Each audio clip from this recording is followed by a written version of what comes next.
अध्याय नंबर 1 विज्ञान वैज्ञानिक विधि वैज्ञानिक पहुँच। प्रश्न है, विज्ञान किसे कहते हैं? वैज्ञानिक विधि की परिभाषा एवं विशेषताएं लिखिए। हेडिंग है विज्ञान का अर्थ। ज्ञान का एक क्रमबद्ध अध्ययन है जो कारण तथा परिणाम के मध्य पारस्परिक संबंध स्थापित करता है। विज्ञान के विषय का नियमबद्ध एवं क्रमबद्ध अध्ययन किया जाता है। किसी भी शास्त्र को विज्ञान होने के निम्नलिखित बातें होनी चाहिए। नंबर 1 है ज्ञान का अध्ययन क्रमबद्ध होना चाहिए। नंबर 2 तथ्यों के विश्लेषण के फलस्वरूप कुछ नियमों एवं सिद्धांतों का प्रतिपादन होना चाहिए। नंबर 3 है इन सिद्धांतों का निर्माण कारण और परिणाम के संबंधों के आधार पर होना चाहिए। नंबर 4 है इन नियमों के सर्वव्यापकता का गुण होना चाहिए। नंबर 5 है विज्ञान द्वारा एक निश्चित भविष्यवाणी की जानी चाहिए। संक्षेप में यह विज्ञान को इस प्रकार परिभाषित किया जा सकता है। विज्ञान ज्ञान की वह शाखा है जो किसी विषय व्यवस्थित तथा क्रमबद्ध ज्ञान कराता है, कारण और परिणाम के बीच संबंध स्थापित करता है तथा अपने विषय संबंधी नियमों की खोज करता है। वैज्ञानिक विधि की परिभाषा है। नंबर 1 हेडिंग है राइटर। एनसाइक्लोपीडिया ब्रिटेनिका के अनुसार 1941 में वैज्ञानिक किसी विधि व बृहद अर्थ वाला शब्द है जो अपने प्रक्रियाओं को स्पष्ट करता है, जिसकी सहायता से विज्ञान का निर्माण होता है। व्यापक अर्थों में वैज्ञानिक विधि का अर्थ अनुसंधान की वह ऐसी विधि से है जिसके द्वारा निष्पक्ष तथा व्यक्तिगत ज्ञान प्राप्त करता है। दूसरा हेडिंग है चैपलिन के अनुसार राइटर।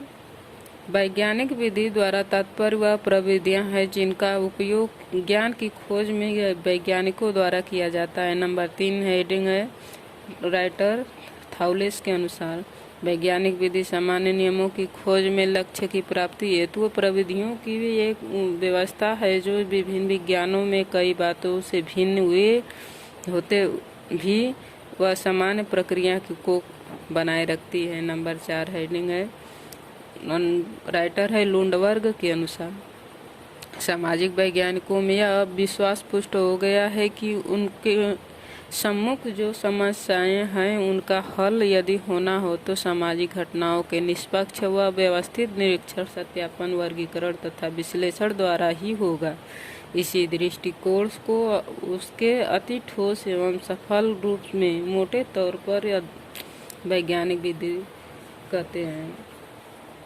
उपर्युक्त परिभाषाओं के विश्लेषण के आधार पर वैज्ञानिक विधि की परिभाषित करते हुए कहा जा सकता है यह प्रविधियों की वह अवस्था है जिसमें किसी अध्ययन समस्या का निष्पक्ष, व्यवस्थित या नियंत्रित करके प्राप्त आंकड़ों का वर्गीकरण व विश्लेषण करके उपकल्पना की जांच या सत्यापन द्वारा समस्या का समाधान ही वैज्ञानिक पद्धति है। हेडिंग है वैज्ञानिक विधि की विशेषताएं। वैज्ञानिक विधि की विशेषताएं निम्नलिखित हैं। नंबर 1 हेडिंग है वैज्ञानिक अनुसंधान अभिकल्प। वैज्ञानिक अनुसंधान अभिकल्प वह प्रक्रिया है जिससे किसी समस्या समाधान के लिए निर्णयों को क्रियान्वित किया जाता है। किसी अपेक्षित परिस्थिति को नियंत्रित करने की दिशा में यह एक संकलित पूर्वानुमान की प्रक्रिया है। सामाजिक विज्ञानों में अनुसंधान समस्याओं के अध्ययन में मुख्यतः 3 प्रकार के अनुसंधान अभिकल्पों का उपयोग किया जाता है। नंबर 1 है एकल समूह अभिकल्प। नंबर 2 द्वि समूह अभिकल्प। तीसरा है समूह अंतर्गत अभिकल्प। दूसरा हेडिंग है पुनरावृत्ति। रेबर के अनुसार ये राइटर है पुनरावृत्ति का अर्थ है कि अनुसंधानकर्ता या अनुसंधानकर्ता अपने अध्ययन को बार बार दोहराता है तथा प्राप्त परिणाम की सत्यता को प्रमाणित करता है। वैज्ञानिक विधि द्वारा जो भी अध्ययन किए जाते हैं वह उतने शुद्ध और प्रमाणिक होते हैं कि उनका पुनरावृत्ति कभी भी और कहीं भी की जा सकती है। अध्ययनकर्ता अपने जितने भी बार अपने अध्ययनों की पुनरावृत्ति करता है उसे हर बार एक से ही परिणाम प्राप्त होते हैं। इस पुनरावृत्ति से प्राप्त परिणामों की सत्यता प्रमाणित होती है। नंबर 3 हेडिंग है नियंत्रण। वैज्ञानिक विधि की वह एक प्रमुख विशेषता है। वैज्ञानिक अनुसंधान में अनुसंधानकर्ता घटना को प्रभावित करने वाले बाधक चरों, सार्थक चरों को नियंत्रित करके अध्ययन करता है। इस प्रकार जब अध्ययन नियंत्रित दशाओं में किया जाता है तब इस प्रकार अवस्था में कार्य कारण संबंध का अध्ययन शुद्ध ढंग से किया जा सकता है। नियंत्रित दशाओं में किए गए अध्ययन ही वैज्ञानिक अध्ययन कहलाते हैं। वैज्ञानिक विधि में नियंत्रण आवश्यक पद है। चैपलिन के अनुसार नियंत्रण का अर्थ प्रायोगिक अवस्थाओं को इस प्रकार व्यवस्थित करना है जिससे यह निश्चित हो सके कि अनुसंधान के अंतर्गत स्वतंत्र चर, प्रयोगात्मक चर ही प्राप्त परिणामों का कारण है। नंबर 4 हेडिंग है निश्चितता। वैज्ञानिक विधि से प्राप्त परिणामों में स्पष्टता, अनिश्चितता नहीं होती है। वैज्ञानिक विधि हर विज्ञान के लिए अलग अलग न होकर सभी विज्ञानों के लिए एक सी होती है। इस विधि में अनिश्चितता, अस्पष्टता या संदेह उत्पन्न करने वाले तत्वों का कोई स्थान नहीं होता है, बल्कि इसके स्थान पर वैज्ञानिक विधि में निश्चितता का गुण पाया जाता है। उदाहरण के लिए यदि एक अध्ययनकर्ता एक अध्ययन इकाई को देखकर कहे कि वह बहुत लंबा है तो इसमें निश्चितता का गुण नहीं है। यह वैज्ञानिक बात नहीं है। निरीक्षणों या मापन के आधार पर यदि कहा जाए कि अध्ययन इकाई 5 फुट 7 इंच लंबी है तो इस बात में निश्चितता है। यह बात वैज्ञानिक है। नंबर 5 हेडिंग है वस्तुनिष्ठता। वस्तुनिष्ठता का अर्थ है कि किसी घटना का निरीक्षण उसके सत्य रूप में किया गया है और निरीक्षण करते समय निरीक्षणकर्ता को मनोवृत्तियों का निरीक्षणों पर प्रभाव न पड़े। इस प्रकार के निरीक्षण से जो परिणाम प्राप्त होते हैं वह वस्तुनिष्ठ परिणाम कहलाते हैं। निरीक्षणकर्ता की मनोवृत्तियों के प्रभाव को समाप्त करने के लिए निरीक्षणकर्ता को अध्ययनों में अनेक नियंत्रण और सावधानियों का सहारा लेना पड़ता है। संक्षेप में समाजशास्त्र के अध्ययन परिणामों के वस्तुनिष्ठता का गुण है। वस्तुनिष्ठता का सीधा साधा अर्थ इतना ही है कि किसी भी तथ्य का निष्पक्षतापूर्व जांच। वुल्फ के अनुसार 1951 में प्रत्येक ठोस ज्ञात की सर्व प्रमुख आवश्यकता ऐसे अस्पष्ट तथ्यों को प्राप्त करने की दृढ़ इच्छा तथा योग्यता से संबंधित है जो अपने बाएं व स्वरूप प्रचलित धाराओं तथा व्यक्तिगत विचारों से प्रभावित न हो। नंबर 6 है प्रामाणिकता या सत्यापनीयता। वैज्ञानिक विधि की प्रमुख विशेषताओं में यह विशेषता है कि वैज्ञानिक विधि द्वारा जो अपने अध्ययन किए जाते हैं उनमें प्राप्त परिणामों का किसी भी समय सत्यापन किया जा सकता है। प्रामाणिकता का यह भी अर्थ होता है कि किसी परिणाम की जांच जितने भी बार किए जाए और जब भी की जाए बार बार समान परिणाम प्राप्त होते हैं। वैज्ञानिक विधि द्वारा प्राप्त परिणाम का यह निष्कर्ष किसी भी वैज्ञानिक द्वारा क्यों न निकाला गया हो, वह वैज्ञानिक या अन्य कोई वैज्ञानिक परिणाम या निष्कर्षों की सत्यता की जांच पुनः या परीक्षा कर सकते हैं। यदि परिणामों की पुनः परीक्षा अथवा सत्यता की जांच नहीं की जा सकती है तो ऐसे परिणाम और निष्कर्ष वैज्ञानिक नहीं होते हैं। नंबर 7वां है सामान्यीकरण।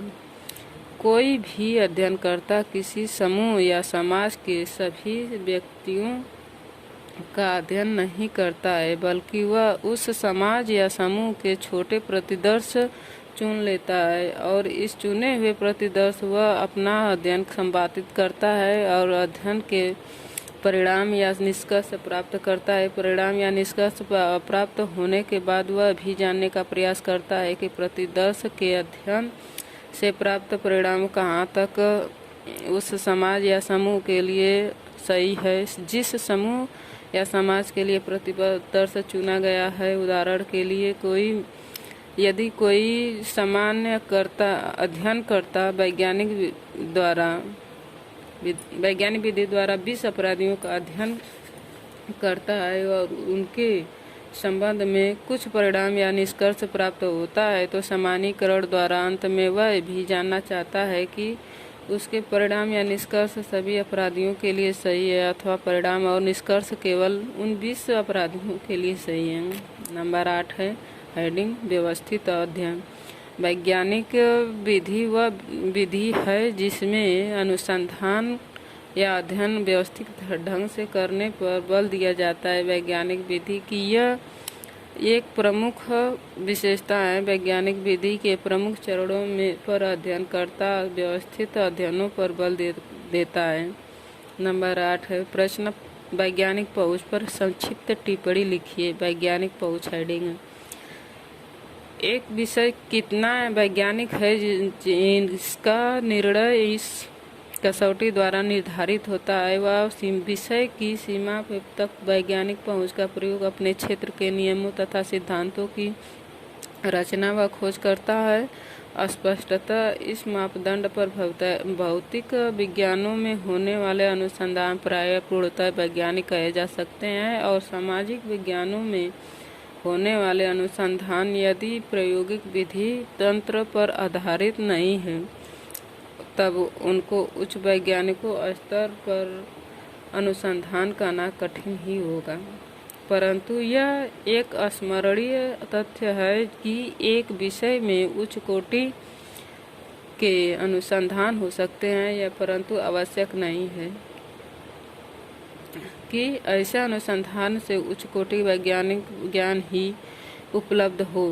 इस कठोर वास्तविकता यह है कि प्रत्येक विषय की विशेष सामग्री तथा अनुसंधान पद्धति की अपनी विशेषताएं होती है। कुछ विषयों में वैज्ञानिक पहुंच का सरलतापूर्वक उपयोग किया जा सकता है कुछ नहीं। कुछ विज्ञानों ऐसे भी हैं जिनमें केवल क्षेत्र परीक्षण का उपयोग संभव है। नक्षत्र शास्त्र तथा मानव विज्ञान परंतु फिर भी इन विषयों में उच्च श्रेणी के अनुसंधान रहते हैं। नक्षत्र शास्त्र में केवल क्षेत्र परीक्षण के आधार पर उच्च कोटि भविष्य कथन सदैव होते रहते हैं। उपर्युक्त तथ्यों को ध्यान में रखते हुए यह एक तर्क संगत प्रश्न उत्पन्न हुआ है कि जो अनुसंधान में केवल वैज्ञानिक पहुंच को ही वैज्ञानिकता की कसौटी मानना कहाँ तक न्योचित है। व्यवहारिक दृष्टिकोण में विभिन्न विज्ञानों को इस कसौटी के आधार पर अनुक्रम विभिन्न विज्ञानों में विकास के लिए स्पष्ट अधिकार होगा तथा उनके श्रेणीबद्ध हो जाने से उसमें पारस्परिक श्रेष्ठता के प्रश्न पर भी अनेक वाद विवाद उठने की आशंका रहती है। अतः विभिन्न विज्ञानों में एकता अनुरूपता तथा निरंतरता बनाए रखने के लिए अनुसंधानों को स्थूल रूप से केवल 2 भाग में विभाजित किया गया है। नंबर 1 है प्रथम श्रेणी मौलिक अनुसंधान। आते हैं मौलिक अनुसंधान की विशेषता यह है कि इनमें प्रायोगिक पद्धति की अनुप्रयुक्त पूर्ण रूप से उचित व उपयुक्त रहती है। दूसरा नंबर है दूसरी श्रेणी में व्यवहारिक अनुसंधान आते हैं जिनमें वैज्ञानिक पहुंच का उपयोग प्रायः बहुत उपयुक्त न होता है। ऐसे अनुसंधान को पद्धतिपरक अनुसंधान भी कहा जाता है। उपयुक्त तत्वों में ध्यान रखते हुए यदि हमें विभिन्न विज्ञानों की वैज्ञानिकता की कठोर कसौटी के आधार पर पद अनुक्रम में एक वह प्रस्तुत ही करना पड़े, तब उसका विस्तृत रूप ऐसा होगा कि जिसमें भौतिक शास्त्र का स्थान सबसे ऊपर ही होगा। उसमें वैज्ञानिक पहुंच की अनुप्रयुक्ति सबसे अधिक विकसित है। उसके पश्चात रसायन शास्त्र, प्राणी विज्ञान, वनस्पति विज्ञान, गृह विज्ञान आते हैं। सामाजिक विज्ञान कुछ मध्य में आते हैं तथा दर्शन शास्त्र, भाषाएं व ललित कलाएं सबसे अंत वाला श्रेणी में आते हैं।